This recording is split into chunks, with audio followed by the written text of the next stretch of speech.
बांग्लादेश में फांसी की सजा दी जाएगी। बांग्लादेश की पूर्व पीएम है शेख हसीना। बड़ी खबर आपको इस वक्त की बता रहे हैं। शेख हसीना दोषी करार दी गई है। कोर्ट ने उन्हें सजाए मौत दी है। शेख हसीना पर फैसले को लेकर ढाका में हाई अलर्ट जारी कर दिया गया है। बड़ी खबर इस वक्त की आपको बता रहे हैं। शेख हसीना को बांग्लादेश में फांसी की सजा। बांग्लादेश की पूर्व पीएम है शेख हसीना। शेख हसीना दोषी करार दी गई है। कोर्ट ने सजाए मौत दी है शेख हसीना पर। इस फैसले के बाद ढाका में हाई अलर्ट जारी कर दिया गया है। बड़ी खबर आपको इस वक्त की बता रहे हैं। आपको बता दें कि इस मामले में पहले से ही सुनवाई चल रही थी। अब ऐसे में मानवता के खिलाफ अपराध का आरोप उनके ऊपर लगा है, जिसके बाद उन्हें सजाए मौत देने की खबर सामने आ रही है।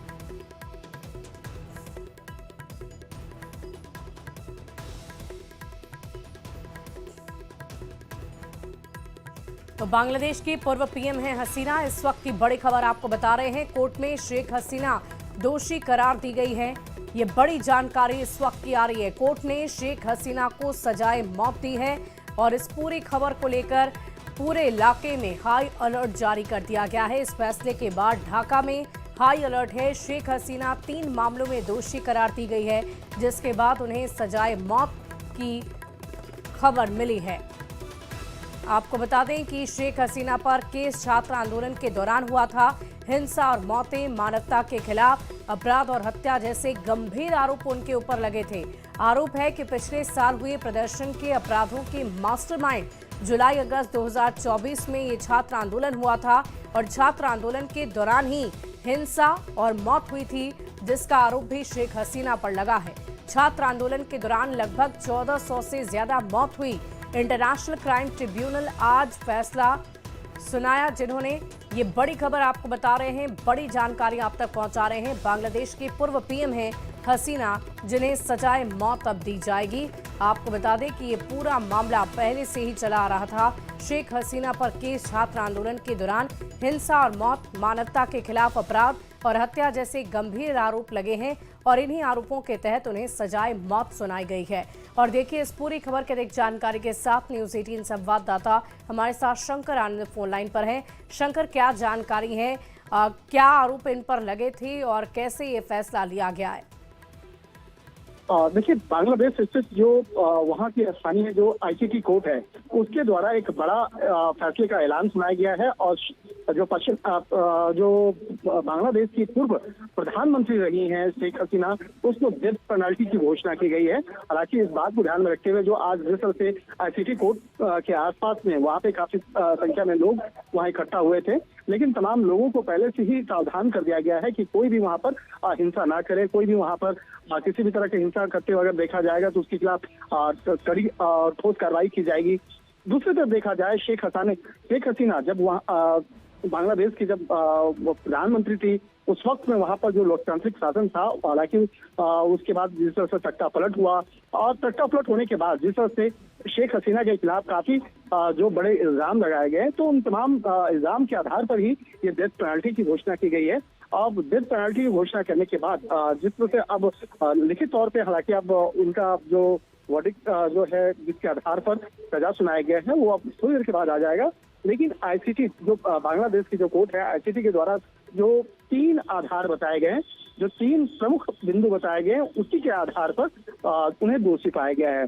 और जिस तरह से मौत की सजा जो उन्हें दी गई है शेख हसीना को, जिस तरह से कोर्ट से अभी ऐलान हुआ है, तो अब इस मामले पर आगे शेख हसीना के द्वारा भी अपील की जा सकती है कि वो आगे वहाँ के हायर कोर्ट में जा सकते हैं। इस तमाम चीजों को जो आज फैसले का ऐलान हुआ है उसको चैलेंज कर सकते हैं।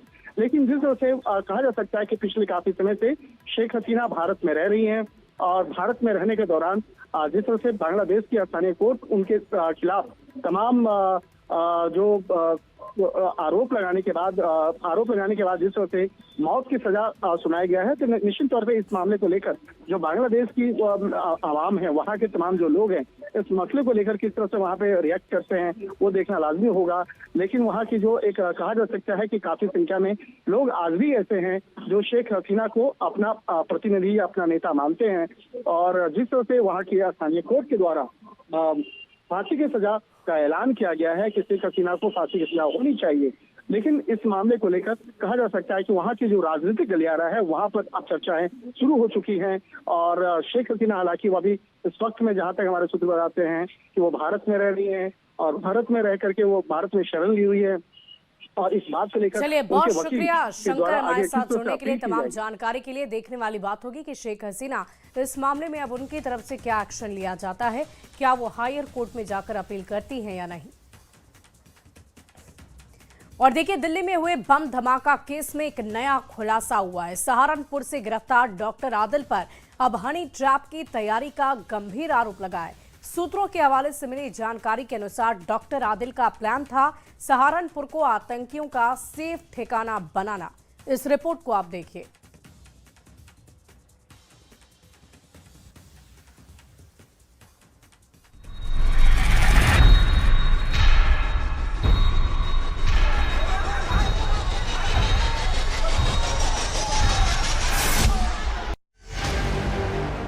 दिल्ली ब्लास्ट की जैसे जैसे जांच आगे बढ़ रही है, वैसे वैसे चौंकाने वाले खुलासे हो रहे हैं। ब्लास्ट की जांच में हनी ट्रैप की बात भी सामने आ रही है, क्योंकि जांच एजेंसियों को डॉक्टर आदिल के मोबाइल से कई कश्मीरी लड़कियों की फोटोज मिली हैं। आशंका है कि इन लड़कियों के जरिए सहारनपुर के कुछ डॉक्टर्स और अन्य प्रभावशाली लोगों को हनी ट्रैप किया जाना था। हनी ट्रैप के जरिए ब्लैकमेल कर इनकी मदद से सहारनपुर को आतंकवादियों के लिए सुरक्षित ठिकाना बनाने की साजिश रची जा रही थी। सूत्र बता रहे हैं कि डॉक्टर आदिल देर रात इन लड़कियों से चैटिंग करता था। ये चैट्स आतंकी नेटवर्क से जुड़े हो सकते हैं। सहारनपुर को बेस बनाने के पीछे मकसद भी था। वो मकसद था आतंकियों को छिपने की जगह देना और आगे की साजिशों को अंजाम देना। व्हाइट कॉलर टेरर मॉड्यूल की जांच में जुटी एजेंसीज को चौंकाने वाली जानकारियां मिली हैं। सूत्रों की माने तो सहारनपुर से गिरफ्तार डॉक्टर आदिल के मोबाइल से तमाम कश्मीरी लड़कियों की तस्वीरें मिली हैं। ये बात भी सामने आई है कि कुछ एनक्रिप्टेड चैट्स भी डॉक्टर आदिल के मोबाइल से मिली हैं। अक्सर रात के समय डॉक्टर आदिल लंबी लंबी चैट्स कर रहा था। अब एजेंसियों को आशंका है कि कहीं ऐसा तो नहीं है हनी ट्रैप के जरिए सहारनपुर के तमाम डॉक्टर्स और रसूखदार लोगों को फंसाने की साजिश हो रही थी। लेकिन ये तो सिर्फ एक हिस्सा है। दिल्ली ब्लास्ट में शामिल आतंकियों ने कानपुर से मोबाइल सिम खरीदे थे। कुछ 6 सिम कार्ड कानपुर से लिए गए, जबकि नेपाल से second hand mobile phone import किए गए। जांच में पता चला कि ब्लास्ट के लिए 7 मोबाइल और 17 सिम का इस्तेमाल हुआ है। चौंकाने वाली बात यह है कि सभी सिम फर्जी आईडी पर खरीदे गए थे। नई दिल्ली ब्लास्ट का कानपुर कनेक्शन सामने आ गया है। इस पूरे मामले की जांच में जुटी एजेंसीज को अहम सबूत हाथ लगे हैं। ये बात सामने आई है कि आरोपियों ने जो मोबाइल और सिम कार्ड इस्तेमाल किए, उनमें से 6 सिम कार्ड कानपुर से खरीदे गए थे। अभी तक की जांच में यह बात साफ हुई है कि पूरी वारदात को अंजाम देने के लिए 7 मोबाइल और 17 सिम कार्ड खरीदे गए। आतंकी इतने शातिर थे कि ट्रेसिंग से बचने के लिए सेकंड हैंड फोन और फेक आईडी का सहारा लिया। कानपुर से सिम खरीदा और नेपाल से फोन। ये नेटवर्क कितना बड़ा है, ये जांच से साफ हो रहा है। अब इस ब्लास्ट के तार कहीं न कहीं तुर्की और पाकिस्तान के बाद दुबई से भी जुड़ते नजर आ रहे हैं। दरअसल खुफिया एजेंसी को ये जानकारी मिली है कि ब्लास्ट से पहले सहारनपुर से गिरफ्तार डॉक्टर आदिल अहमद का भाई मुजफ्फर, जो करीब 2 महीने पहले दुबई गया था, इससे पहले उसके पाकिस्तान जाने की भी खबर है। अब एजेंसियां ये पता लगाने में जुट गई हैं कि कहीं वह फंडिंग जुटाने के लिए तो दुबई नहीं गया था, साथ ही पाकिस्तान जाने के दौरान वह किस किस से मिला। ब्रेन वॉश से लेकर ब्लास्ट तक की सभी कार्रवाई विदेशी हैंडलर के इशारे पे की जा रही थी। एजेंसीज को अब इस बात का यकीन तो हो गया है और एक नाम जो उभर कर सामने आ रहा है वो है doctor Muzaffar. Doctor Muzaffar doctor Adil का भाई है और ये माना जा रहा है कि दुबई में बैठकर मुजफ्फर ही तमाम डॉक्टर्स को निर्देश दे रहा था। जांच के दौरान ये बात भी सामने आई है कि doctor Adil, doctor Muzammil, doctor Umar, यहां तक कि डॉक्टर शाहीन ने भी दुबई और तुर्की की यात्रा की। आखिरकार इन यात्राओं के पीछे का सच क्या है? क्या इन्हीं यात्राओं में छिपा हुआ है आतंक का दिल दहलाने वाला खेल। अब एजेंसीज इसी कोड को डिकोड करने में जुटे हुई हैं। दिल्ली के रोहिणी में हुआ धमाका कोई इत्तेफाक नहीं बल्कि एक सुनियोजित साजिश का हिस्सा था। सहारनपुर के कुछ डॉक्टर्स और वो लोग सुरक्षा एजेंसियों के रडार पे हैं जो हनी ट्रैप के शिकार हो सकते थे। कश्मीरी कनेक्शन, फर्जी सिम, सेकंड हैंड फोन, ये सब आतंकी मॉड्यूल की कहानी बताने के लिए काफी है। इन सब के बीच क्या सहारनपुर आतंक का नया हब बनने वाला था, इसकी भी जांच जारी है। Bureau report, news 18। और देखिए, देश के डॉक्टर जिन पर जान बचाने का भरोसा होता है, जिन्हें धरती का भगवान भी कहते हैं, वहीं जब जान लेने की साजिश में शामिल हो तो ये किसी सदमे से कम नहीं। न्यूज़ 18 के हाथ लगी इस बड़ी जांच रिपोर्ट में खुलासा हुआ है कि मौलवी इरफान ने अस्पताल में काम करने वाले कई डॉक्टरों को गजवाए हिंद के नाम पर रेडिकलाइज किया।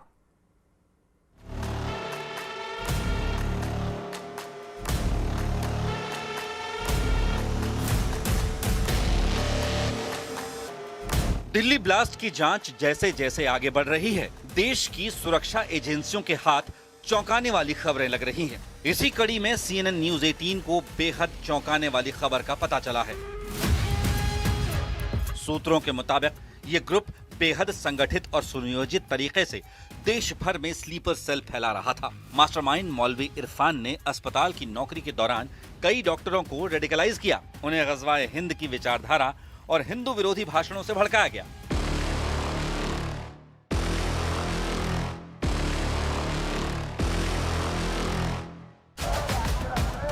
दिल्ली को निशाना बनाने की प्लानिंग इसलिए की गई क्योंकि ये लोग जानते थे कि राजधानी पर हमला देश की सत्ता को हिला देगा।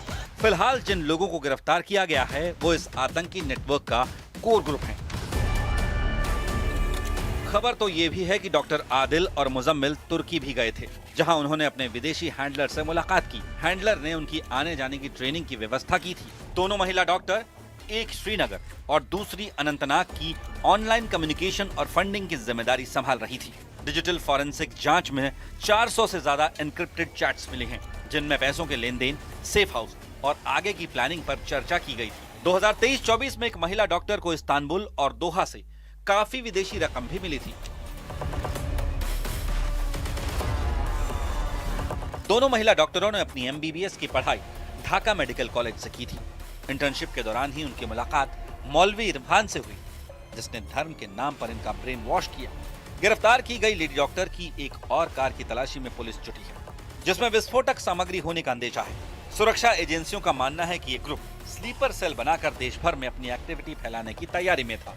हर खुलासे के साथ ये साफ होता जा रहा है, ये सिर्फ आतंकी नेटवर्क नहीं बल्कि सफेद कोट में छिपी एक खामोश जंग थी।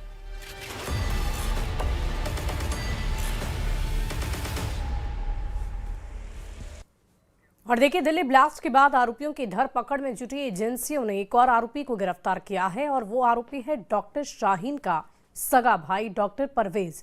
पुलिस परवेज की पूरी कुंडली खंगाल रही है। वो कहां नौकरी करता था, उसने कब किससे संपर्क किया और क्या शाहीन ने उसे दिल्ली धमाके की प्लानिंग में शामिल किया था। जांच एजेंसियां इन सारे सवालों के जवाब ढूंढेंगी।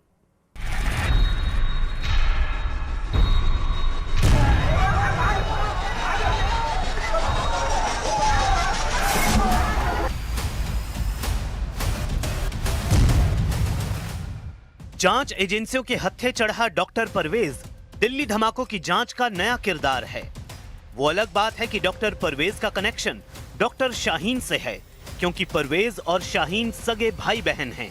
खबर आई कि दोनों की यूपी के सहारनपुर में कई बार मुलाकात हुई। यही नहीं, पुलिस को शक है कि डॉक्टर शाहीन का भाई डॉक्टर परवेज डॉक्टर मुजम्मिल और डॉक्टर अदील से संपर्क में था। इसके अलावा डॉक्टर परवेज से डॉक्टर अदील की शादी पर भी पूछताछ हो सकती है। सूत्रों ने बताया कि दिल्ली धमाकों के कनेक्शन में परवेज और शाहीन यानी दोनों भाई बहन को आमने सामने बिठाकर पूछताछ की जा सकती है। डॉक्टर परवेज को एक दिन पहले ही गिरफ्तार किया गया था और गिरफ्तारी के तुरंत बाद पुलिस डॉक्टर परवेज को फरीदाबाद से दिल्ली ले गई थी, जहां उसे और उसकी बहन दोनों से सवाल जवाब का प्लान है। लखनऊ के एरा मेडिकल कॉलेज से MBBS करने वाले डॉक्टर परवेज ने 2015 तक आगरा में नौकरी की। 2016 में डॉक्टर परवेज ने वहां से इस्तीफा दिया और करीब 1.5 साल तक गायब रहा। खबर आई कि डॉक्टर परवेज ने मालदीव और लखनऊ में भी नौकरी की और पिछले कुछ समय से वो सहारनपुर में क्लिनिक चला रहा था। सूत्रों के मुताबिक इस दौरान सहारनपुर में डॉक्टर परवेज की अपनी बहन शाहीन से कई बार मुलाकात हुई और उन मुलाकातों में क्या बातें हुई पुलिस को यही पता लगाना है, क्योंकि डॉक्टर शाहीन को दिल्ली धमाकों की उन अहम कड़ियों में से एक माना जा रहा है जिसने प्लानिंग और धमाके को अंजाम देने में बड़ी भूमिका निभाई। खबर है कि डॉक्टर परवेज का पता लगाने के लिए जांच एजेंसी इंटीग्रल यूनिवर्सिटी तक पहुंच सकती है, क्योंकि doctor Parvez Ansari Integral University में ही डॉक्टर था और पढ़ाता था। लेकिन दिल्ली धमाके से 7 दिन पहले डॉक्टर परवेज ने इंटीग्रल यूनिवर्सिटी से इस्तीफा दे दिया।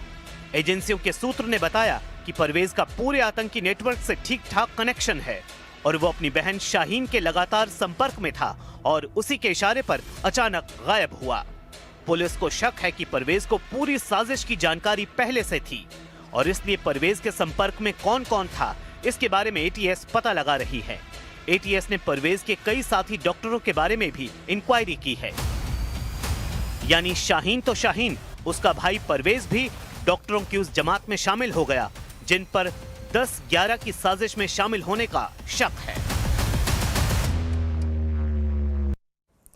और देखिए, डॉक्टर परवेज का सवालों से अब सामना होगा। परवेज की पूरी कुंडली खंगाली जा रही है। कब, कहां, किससे संपर्क किया, क्या शाहीन ने उसे प्लान में शामिल किया, आमने सामने से भी उससे पूछताछ हो सकती है और उसकी कुंडली को खंगाला भी जा रहा है।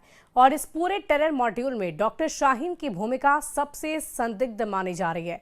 वो दिल्ली लाल किला धमाके की अहम किरदार है। डॉक्टर शाहीन दिल्ली धमाके की एक ऐसी कड़ी है जिसके तार एक नहीं बल्कि कई लोगों से जुड़े हुए हैं। जांच एजेंसियों की जांच से तो ऐसा लगता है कि डॉक्टर शाहीन उत्तर प्रदेश को बारूद के ढेर पर बिठाना चाहती थी और वहां से आतंकियों को देश के अलग अलग हिस्सों में भेजकर तांडव करवाना चाहती थी। सूत्रों की माने तो इसके लिए विदेश से फंडिंग भी आ रही थी। डॉक्टर शाहीन बार बार पासपोर्ट अपडेट करवाकर विदेश जा रही थी। 7 बैंक खाते भी खुलवाया था।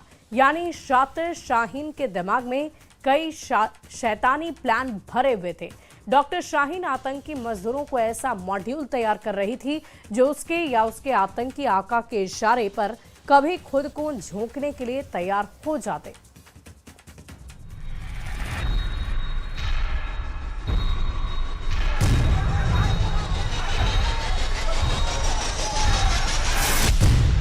शातिर शाहीन के 7 बैंक अकाउंट, पाकिस्तान का 3 बार दौरा, पासपोर्ट में किया फर्जीवाड़ा,